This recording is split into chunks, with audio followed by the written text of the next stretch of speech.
Guys, Assalamualaikum. Ini ada satu berita gempak yang aku nak share tentang UMNO bahagian Batu. Setelah ni walanun do mengutuk pasal meletakkan hubungan Bersatu dengan PAS ni. Ini yang terbaru, yang dah latest.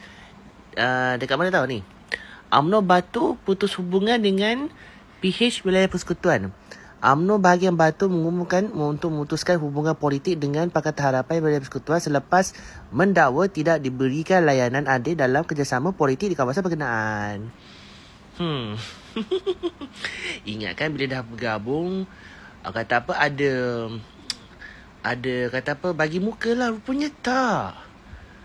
UMNO pun tahu yang Pakatan Harapan ni dia sauk semua. Kau tahulah agenda Pakatan Harapan ni macam mana. Bila DAP kontrol, habislah. Aku dah cakap dah. Kan? Ni dah putus hubungan ni. UMNO Kota Raja bila lagi? Ketua UMNO bahagian Kota Raja pun sampai sekarang kan tak ada lagi. Selepas Tengku Zafrul keluar parti masuk PKR. UMNO Kota Raja bila lagi nak putus hubungan? UMNO Batu sudah. UMNO Kota Raja bila? Dan satu lagi, ini berita saya nak kongsi ni. Ini kejahatan daripada Ketua UMNO bahagian Batu. Ketua UMNO bahagian Batu meletakkan jawatan sebagai anggota Lembaga Pemegang Amanah Yayasan Wilayah Persekutuan ALPA. Datuk Ghulam Muzaffar Ghulam Mustaqim berbuat demikian sesudah keputusan bahagian itu telah memutuskan hubungan politik dengan Pakatan Harapan. Ada lagi satu. Janji di kota. Tiada lagi hubungan politik antara komponen PH dan UMNO Batu di peringkat Parlimen Batu dan Wilayah Persekutuan. Kata dia di Facebook. Surat pertahanan jawatan dihantar kepada pengurusi ALPA, Datuk Seri Dr. Zaliha Mustafa yang juga Menteri Wilayah Persekutuan yang terus berkongsi dalam FB-nya. Pokok kuasa serta-merta.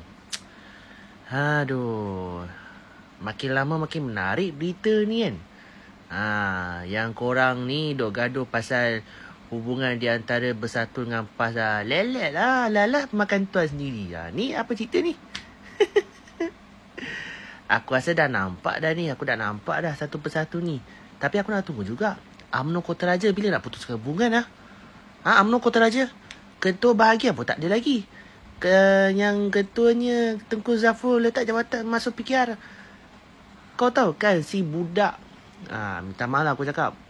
Tengku Zafrul ni, he doesn't know anything about politician. Dia banker. Banker saja. Buat politik ni dia tak tahu sangat. Macam aku juga. Aku pun tak tahu sangat. Tapi aku tahu mana yang baik mana yang buruk. Dia mana baik.